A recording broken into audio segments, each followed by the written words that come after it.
$15. Baby, that's a whole lot of money. Well, you pretty black fine thing, you got to pay for what you get.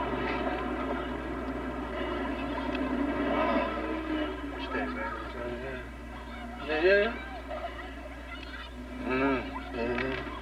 Go on, give me the money. Give me the money. Give me the money, man. Under arrest. Well, y'all don't look like no cops to me. That's why they hired us, baby, because we don't look like cops. Okay, up against this wall here. Move it, bitch. I said up against this wall. Come on. Hey, what are you doing? All right, turn around. Looking for? I didn't find it. Okay, you bitches are under arrest for prostitution. Mom.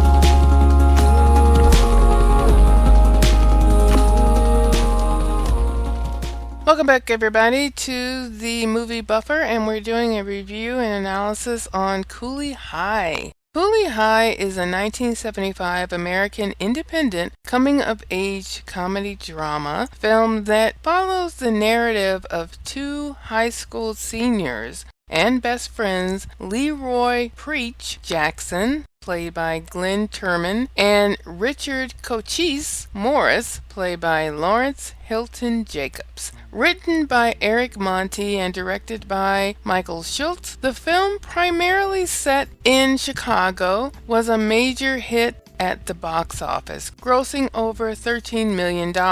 The lighthearted turned tragic storyline was complemented by a soundtrack featuring many Motown hits. Eric Monte. He is a retired American screenwriter and TV series creator. He is known for his work in depicting 1970s African American culture. Monte wrote and created several sitcoms for television such as Good Times, The Jeffersons as a writer, and What's Happening, and its spinoff of What's Happening Now.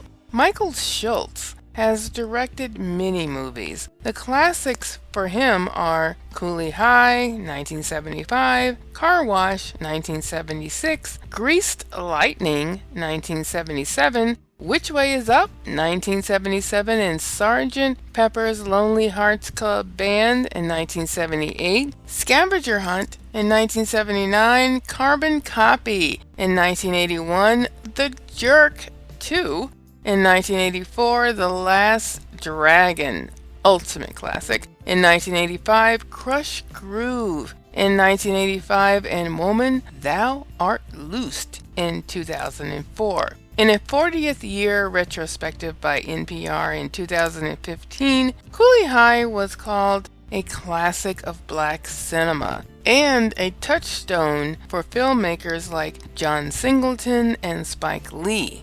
In 2021, the film was selected for preservation in the United States National Film Registry by the Library of Congress for being culturally, historically, and aesthetically significant. The movie of my childhood. I was about 7 years old when I first saw this movie with my mother in New York, and it has resonated through me ever since. Cooley High is a coming-of-age movie that was for the Black and African American communities of Chicago and other major cities where blacks gravitated to during the Great Migration. The Great Migration was a period of mass migration from the American South to the North, Midwest, and West that occurred between the years of 1910 and 1970. It was one of the largest eternal migrations in U.S. history. Cooley High was made in 1975, but it was set in 1964.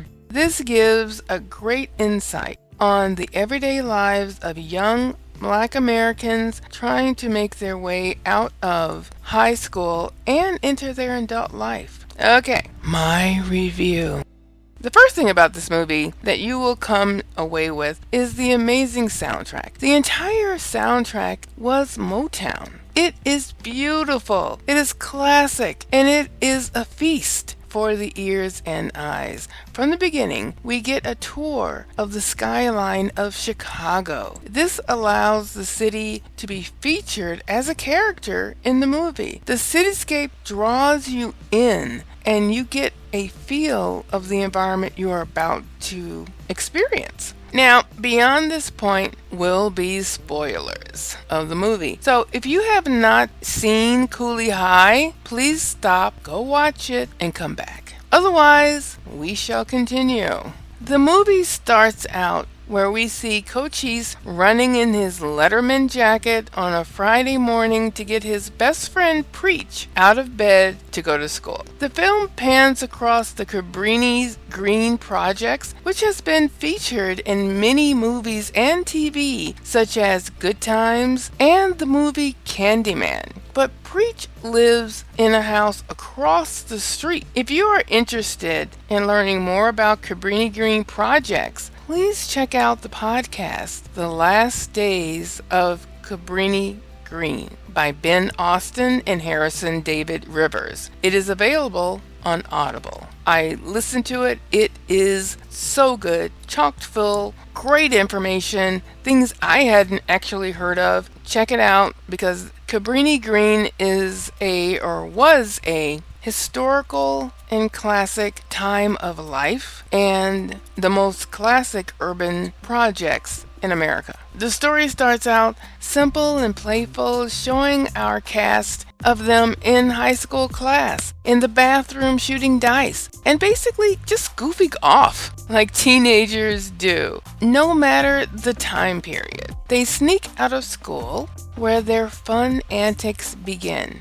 No gangsters or crime sprees, just fun. After school, they run into a couple of bad characters who will have a lasting effect on the story later. After the quote-unquote senior skip day, Cochise goes home and learns that he has gotten his much anticipated college basketball scholarship, which solidifies his future. Preach also plans to go to Hollywood to become a writer. At a Friday night house party, Cochise dances with another guy's girlfriend and a fight ensues. Later that night, a simple joyride turns into a high-speed chase with the cops. They get away, but the cops track them down at school Monday morning. Super easy.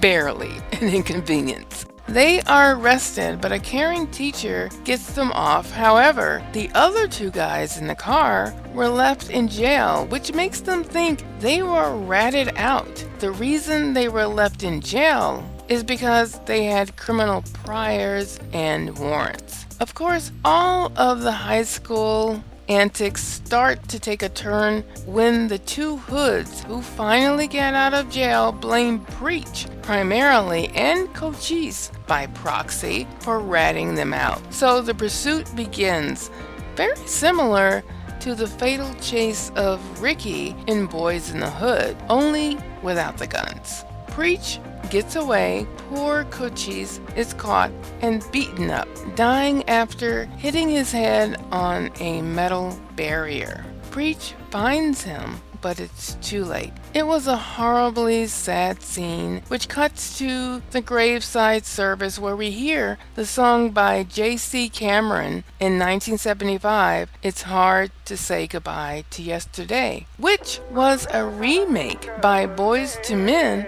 in 1991. Preach awaits until everyone leaves before going to say goodbye at his best friend's grave privately. This last scene is a tearjerker for sure, with the ending led out by one of my favorite songs, which is I'll Be There by the Four Tops in 1967. Director Michael Schultz wanted authentic characters to fill the gangster roles. He was told by Chicago police of two petty thieves who hung out together, Norman Gibson and Sherman Smith, so Schultz sought them out. Smith said in an interview that he and Gibson were just walking down the street when Schultz rolled up on them in a limo, asking them to read for the parts.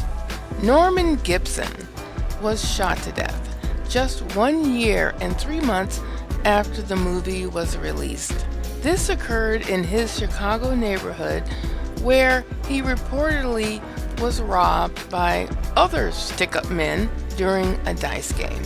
Sherman Smith later was convicted of armed robbery and served 8 years in prison, but castmate Jackie Taylor helped him rehabilitate by giving him a job as a janitor at her Black Ensemble Theater in Chicago. He later moved on to acting roles in various productions there. The little baby boy who placed Cochise's scholarship letter in the toilet is Brandon Schultz. He is the son of the film's director, Michael Schultz. So cute. So, what did you think of Cooley High? Have you seen it? Is it part of your classic repertoire? I think that it is definitely a movie that every black person for sure should have in their mental movie Rolodex. Not to mention anyone. It is a classic coming-of-age story. Share with me your comments below regarding the memories of this movie and this time of life. Any other movies you would like for me to talk about and review, and whether it be the black culture movies or any other movie that you think would definitely fit into this site, especially our hidden gems. As always, guys, thanks so much for watching, and peace, 2 fingers.